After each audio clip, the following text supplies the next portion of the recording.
there's a magpie bird. Oh, yeah. Who there's a bottle of water in some playground area, park area, and it goes up to the bottle of water and it dips its beak in to drink from it. Okay, here it is. See it? Yeah. Okay, it goes in and drinks from it. To watch. It's going to drink. But the problem is there's a limit to how far its beak can reach inside of it. So it gets a stone that fits inside the bottle, which raises the water level so that its beak can continue to drink from it. Yeah. This is some Archimedean crazy stuff going on. It really is. The magpie, by those in the know, is ranked among the smartest of birds. And this is doing something I think humans wouldn't even think to do. Probably many humans. Right. Yeah. Right. And so do you remember, how did they teach you where humans were in the tree of life when you were in school? Like we were the smartest or the biggest brained? Well, how did they describe it to you? Yeah, we're the top of the food chain. Okay. And what did they say about our brains? Just tell me in your... Well, it's the size of our brains that makes us so superior. Okay, but then you look at a magpie. Yeah, but dolphins' brains are bigger. So yeah, 40% larger. Okay, so then therefore, what is,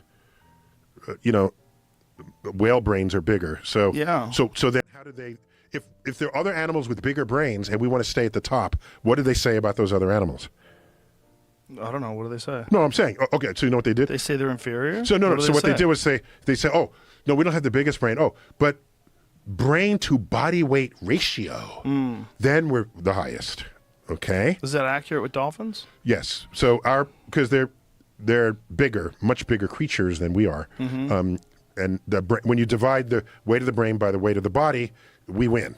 Right. We beat out whales. We beat out dolphins. We beat out elephants. Then there are those who are fans of those say, well, you want to do it lean weight because the dolphins and the whales have a lot of blubber, and that's not. The brain is not having to control the blubber. So cut away the blubber. That boosts them, but they're still not as high as us. So we walk away saying we're at the top. However, what they did not say, which I had to, 40 years later, I learned this, that we do not have the highest brain to body weight ratio among animals, only among mammals. The magpie has a higher brain to body weight ratio than humans do, as do all other mid-sized birds, like crows, owls, eagles, these folks, okay? All have a higher brain to body weight ratio than humans do. So that rule that put us at the top was specifically for mammals. And I'm angry that I didn't think to hear how specific that was when I was taught that in 8th grade. Okay. Well, isn't our understanding of like crows using tools very recent, like within the last 100 years? All I can tell you is any animal that we have ever got to study in more detail than we previously did has shown to be more intelligent than we ever gave it credit for being. Yeah. And you know who has the biggest brain to body weight ratio of any creature on Earth? Who? Some species of ants. Really? 15% of their body weight is their brain. And it's kind of obvious. Some of them, like the whole front section is their head. Right. It's kind of, in retrospect, it's kind of obvious. And ants are very busy doing some complicated things, and we don't know what they're doing. Especially leafcutter ants. They're busy, carpenter ants, leaf-cutting ants, and cross over into termite land. I don't know how big their brains are, but they're busy building stuff. And they work in communication with each other And they somehow. communicate. Yeah. Yes. I mean, I wrote a book about Operation Paperclip, and my God, talk about a rabbit's hole. That's a rabbit hole. It's a rabbit hole. Let's explain to people that don't know what we're talking about. Operation Paperclip was when, after World War II, the United States gathered up a ton of scientists from Nazi Germany, brought them over to America, and even Werner von Braun. They had Werner von Braun run NASA. He was a Nazi, like 100% Nazi. Good friends with Hitler type Nazi. Yes, he ran a Berlin rocket factory where they hung the 5 slowest Jews. They would hang them out front so everybody would know, like, this is what happens when you work slow. We'll hang you. I mean, the Simon Wiesenthal Center said that if Werner von Braun was alive today, they would prosecute him for crimes against humanity. Yes, they would. And that was the head of NASA. That was the head of NASA. That was the guy who got us to the moon. That was the big cheese guy. Yeah. So we were willing to put a lot of really dark things aside in order to gather up the best scientists so that the Soviet Union couldn't get them all. And they got a few of them as well. But we got how many? More than 1,000, right? Allegedly 1,400, but I would not be surprised if, the story changes and there were more, right? Yeah. But that goes back to our discussion earlier about being in pole position. I mean, that's why we grabbed those Nazis. We were like, if we don't get them, the Russians will. I get it. And, and I'm sure the Nazis could say, I didn't want to do it. They made me. I'm a nice person. I love Jews. Well, that was part of the mythology. It was like, we got the good Germans. Well, no, we didn't. Right. We got the top Germans, and who do you think the top Germans were? Yeah. They were coveted by Hitler, Himmler, Göring, Yeah. I mean, these guys were right. I mean, there were guys that we grabbed out of the docks at Nuremberg literally to come be part of our program, One of these guys. You're smart, you're an asset, right? I mean, that's what Genghis Khan used to do. He'd take warlords from the other side and capture them and go, listen, just come over here, bro. Come on, work for me. I'm the man. I mean, ideology aside, I'm super smart and I want that to be known. That's kind of that's the competitor, right? Sure, I mean, sure. you cannot be the best rocket designer in the world and not want those talents, demonstrated. That's Sure. Werner von Braun's story. That's the story of all of them. And that was so shocking writing that book, because it's like, wow, huge amounts of talent, but how far will the competitor go to see their baby come to fruition? What are they willing to put aside? Yeah.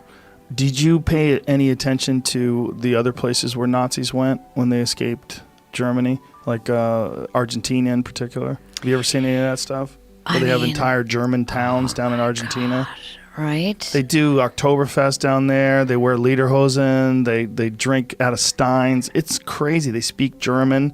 And you're like, what the fuck is this? Like, my friend Tim Kennedy went down there, and he said he was literally talking to people, interviewing people, and they had photos of SS soldiers on their wall, and they would talk about how grandfather was a hero, and they're like, like, you're the descendants of escaped Nazis, and they put together a town down there. I mean, the way the Nazis were able to flee is, I can't read enough of that. I mean, that's what Jamie and I were talking about. It's like, dark.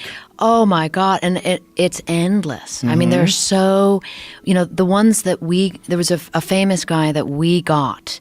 He was the Surgeon General of the Third Reich. I mean, think about that, okay? Dr. Walter Schreiber. I mean, he was such a bad dude.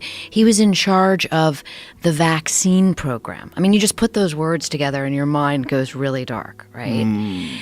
But we wanted him because he was an expert in vaccines. And we brought him to the United States. He was the only Nazi I found of the ones, the paperclip scientists who came here, that was actually outed, right? He was outed as a Nazi. And that's because one of the investigators at the Nuremberg trials recognized him. Oh, Jesus. And he's the only one we got out of here. And guess where he went? Argentina. And lived out the rest of his life there. The show was called Finding Hitler. They were trying to find evidence that Hitler somehow escaped. It was really a bullshit premise of the show, but what was interesting is that there were thousands and thousands of Nazis that made it to Argentina and set up shop. It's throughout South America. There's a lot of Germans down there. It's kind of weird. If you can imagine me on book tour of like the kind of questions I get, because we're talking, right? Having written books about Area 51, Nazis, Jesus. right? Assassins. How are you still alive? People, I mean, just last night I was at a book giving a signing, and people are like, "Is Hitler really dead?" Oh God. Right? What if he was alive? He'd be the oldest man alive. Right? Can you imagine? He was. I think that Atlantis, because surely that wouldn't have been necessarily the name just through like the change of language, over, let's say 12, 13,000 years ago, which would be the time frame. So like surely there would be several different changes of language, but I think it represented a civilization that was doing great things. They were more global than what many people think would be possible. Atlantis was said to be a kingdom made up of, or an empire, made up of 10 kingdoms. And then there was the lost city of Atlantis, which was the capital, which was said to be made up of concentric circles, 2 of water, 3 of land, and essentially that they were obliterated by a cataclysm.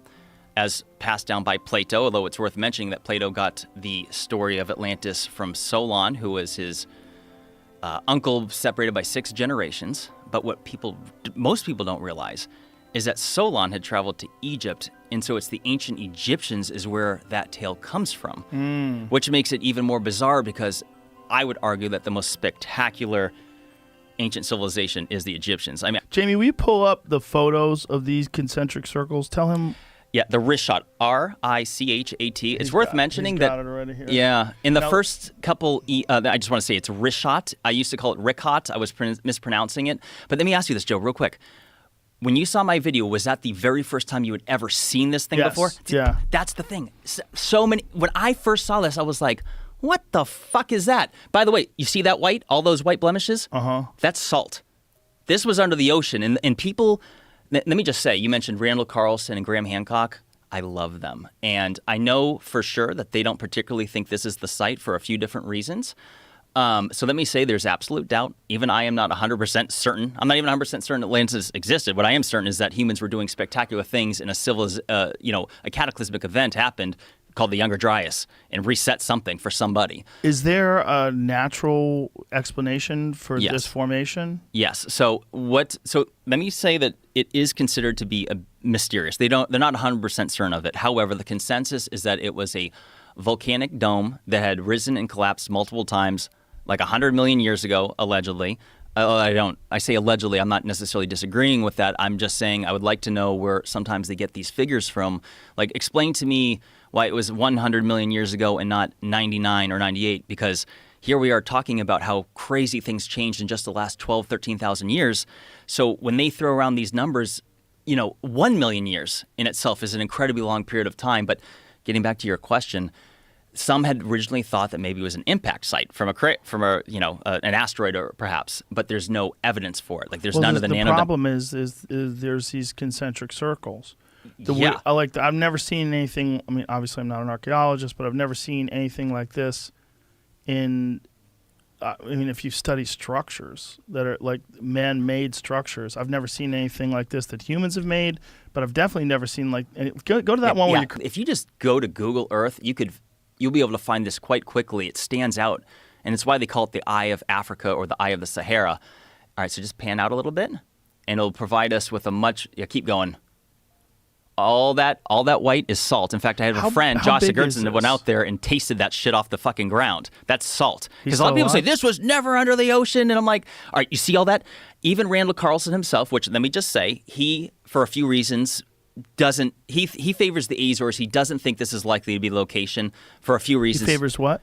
The Azores, the island chain, which would be, it's and he thinks that was Atlantis? To him, he's partial towards that. But so he analyzed this site, and you see all those striations, how it looks like the ocean, so that's all water erosion, Joe. And if you scroll in, so remember when Randall was on your show and he showed you the Missoula floodplains and all those giant ripples from the huge current that it went through?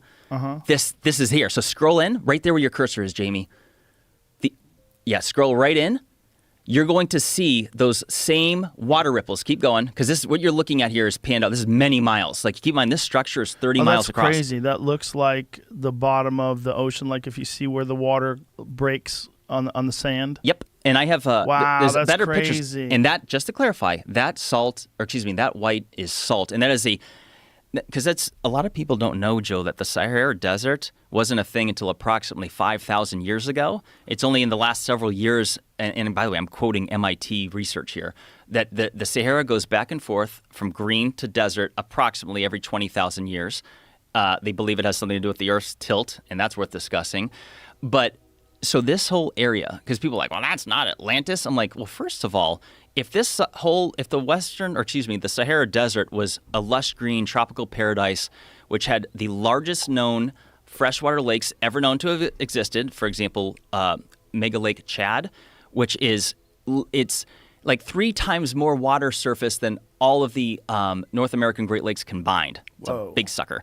We had dinner together in London, and you were speaking about research that's being done on dimethyltryptamine. Yeah. Can you talk about that? Well, that's happening at Imperial College, and I recently attended an event just a few weeks ago with several of the volunteers in that project. And what's happening is they are legally being given DMT at Imperial College, which is one of the leading research institutes in the UK. And for the first time ever, they're not looking to find out what are the possible therapeutic outcomes of this. They're actually looking at the experience itself. It's very well known, anybody who's used DMT, I've used DMT multiple times, is going to have entity encounters. They're going to meet entities who may sometimes look very weird. They may be part animal, part human in form.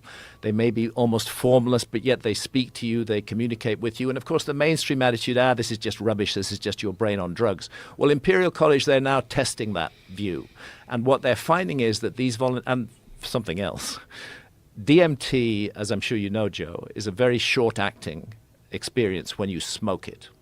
It's about 12 minutes, maybe less. You're in there, you're plunged into a completely convincing, sometimes terrifying parallel reality.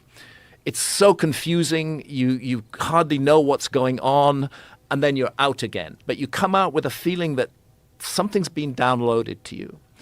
In Imperial College, they found a way to keep people in the peak state of DMT for an hour.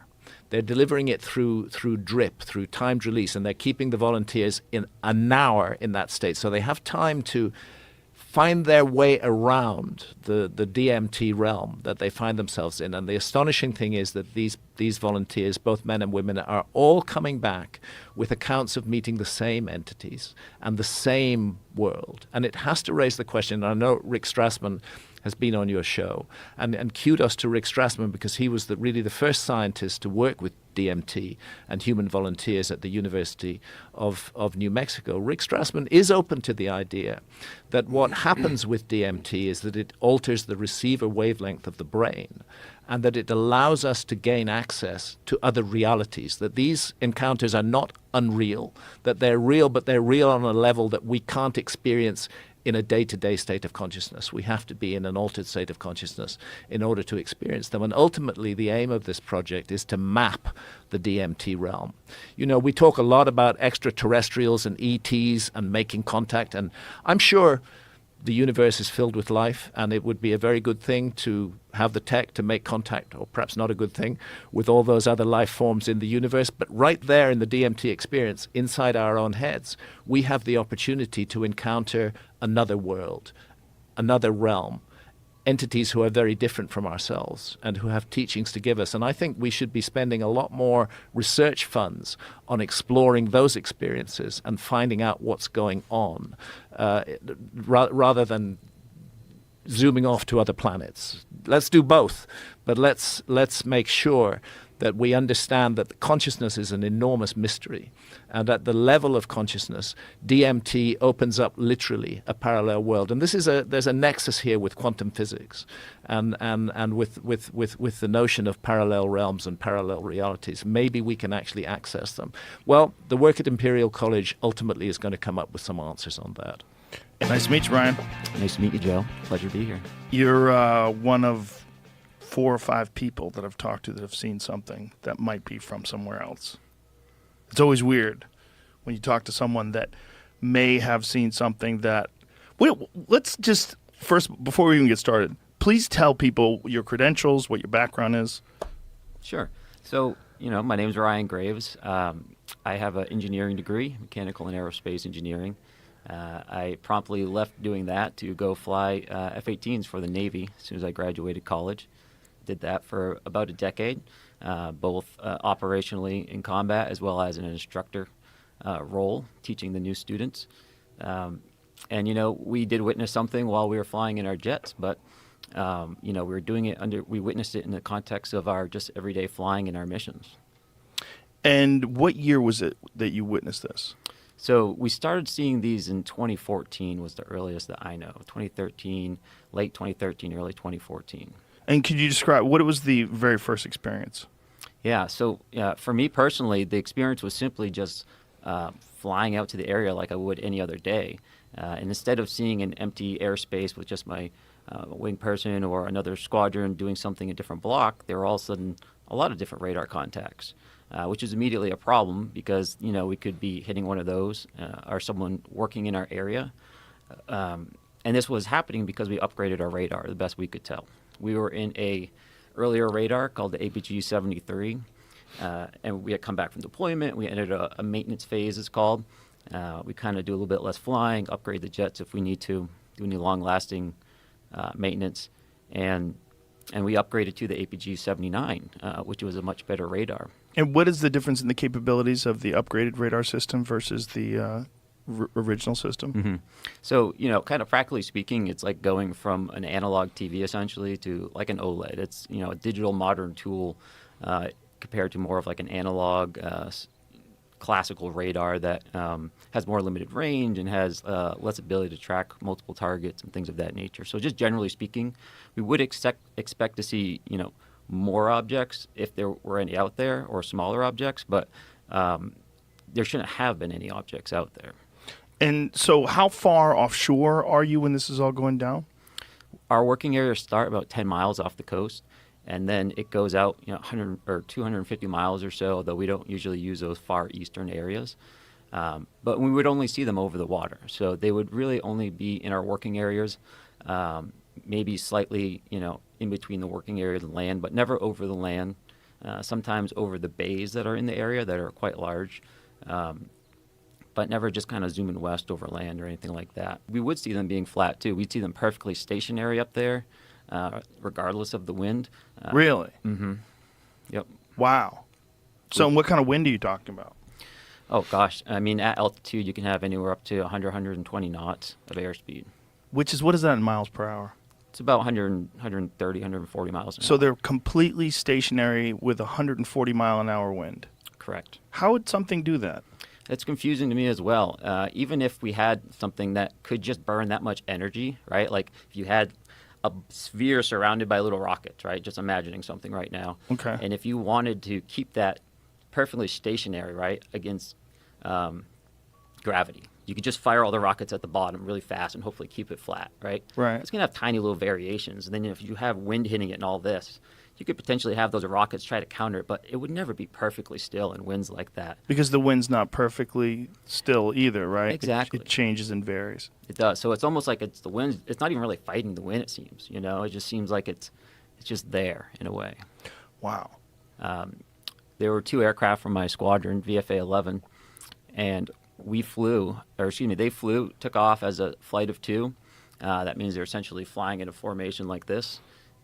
And as they hit the area, one of these objects went right between the aircraft. The lead air crew saw the object. The Dash 2 aircraft crew did not, which is not surprising because they're usually, you're very focused on flying formation. You're just staring right at that aircraft.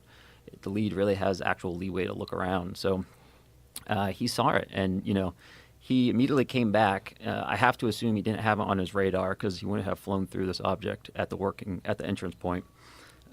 He turned around, flew back, landed, and I was in the ready room when he come back, and he had all his gear on, which typically is not a good thing because you want to get that stuff off as fast as possible. So usually means there's a problem of some nature, and he was just sitting there saying, "Hey, I almost hit one of those damn things," and we all knew what he was referring to, even though we didn't necessarily have a name for it, just because we were seeing these so much. And he described it. He described it just as a black or dark gray cube, and that cube was inside of a clear translucent sphere. And essentially the apex or the corners of that cube, best he could tell, were touching that inside of that sphere. And that description mirrors many of the descriptions that people have had of these, whatever you want to call them. Whether they're calling them UAPs now for some strange reason. UFOs is I don't know, does it have a dirty connotation to it? And is it tainted because of so many crazy people talk about UFOs? Is that what it is? Did you ever hear about what Ben Franklin was? Okay, that's a different story. But What did he do? you never heard that, like, what he was they found in his house? No. Like, tons of bodies, bro. What? Ben Franklin, they found tons of bodies in his. Ben Franklin was a serial killer? No, he was like doing some weird shit, dude. Bodies. Like stuff. experimenting with bodies? Yeah. Is this real? Everything I say. Was Ben Franklin's basement filled with skeletons? Repairs on Franklin's old London house turned up 1,200 pieces of bone from at least 15 people. Holy shit. For nearly 2 decades. By the way, this is from the Smithsonian. This is not some wacky conspiracy This ain't site. SamTripoli.com. Yeah. For nearly 2 decades leading up to the signing of the Declaration of Independence, Benjamin Franklin lived in London in a house on 36 Craven Street. In 1776, Franklin left his English home to come back to America. More than 200 years later, 15 bodies were found in the basement, buried in a secret windowless room beneath the garden. In 1998, conservationists were doing repairs on 36 Craven, looking to turn Franklin's old haunt into a museum. From a 1 meter wide, 1 meter deep pit, over 1,200 pieces of bone were retrieved. Remnants of more than a dozen bodies, said Benjamin Franklin's house. 6 were children. Forensic investigation showed that the bones dated to Franklin's day. Holy shit. The most plausible explanation is not mass murder, but an anatomy school run by Benjamin's young friend and protege, William Hewson. Oh, just an anatomy school. Yeah, and we're just going to bury them downstairs. Okay, anatomy was still in its infancy, but the day's social and ethical mores frowned upon it. A steady supply of human bodies was hard to come by legally.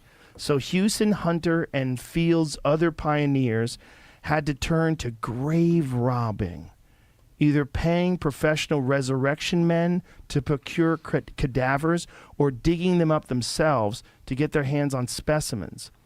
Researchers think 36 Craven was an irresistible spot for Houston to establish his own anatomy lab. The tenant was a trusted friend, and the landlady was his mother-in-law, and he was flanked by convenient sources for corpses. Bodies could be smuggled from graveyards and delivered to the wharf at one end of the street or snatched from the gallows at the other end. When he was done with them, Houston simply buried whatever was left of the bodies in the basement rather than sneak them out for disposal elsewhere and risk getting caught and prosecuted for dissection and grave robbing. Franklin was probably aware of the illegal studies going on in his building, says the Benjamin Franklin House, but it's doubtful that he was involved himself. Still, we can't imagine that, curious man that he was, he didn't sneak down and check out the proceedings at least once or twice. Of course he did. Could you imagine if you're my friend and we live together and I say, Sam, what are you up to? You're like, bro, we got to find out how people work, and there's only one way to do it. We got to look at bodies. Whoa, how are you going to do that? We got to find a place where we can fucking legally or secretly look at bodies. Well, I got a basement. Okay, so what do we do with the bodies? Well, fucking bury them, bro. But back then, when they were studying medicine, isn't that what they did? Like, all those people that like studied anatomy back then, how did they, if it was illegal to study anatomy, if it was illegal to study bodies, how else would they find out how anatomy worked? That seems weird, but who knows? They had weird laws back then, but It does seem weird, but it makes sense, right? Because if they had never studied anatomy before, and then all of a sudden it came along and like, well, we got to fuck up your grandpa. Right. We got to carve grandpa up like a turkey to find out what makes people tick. You know? So weird note to add in another article about this. Oh boy. It's just a, Franklin's history as a Mason was one of the historian's initial points of inquiry. Though shrouded in secrecy, Masonic rituals have dark, known undercurrents which have at times gone horribly wrong. For example, in a 2004 initiation ceremony, a new member was accidentally shot by a member who meant to fire an empty gun but instead fired a loaded one. So Yeah. they fake shot at each other. yeah. But when historians dug deeper into what was going on in the Franklin home during the years the bones dated back to, they discovered the real culprit behind the bones is one of William Houston, Yeah, the the real medical article's the student. same. Yeah, they're basically saying the same thing.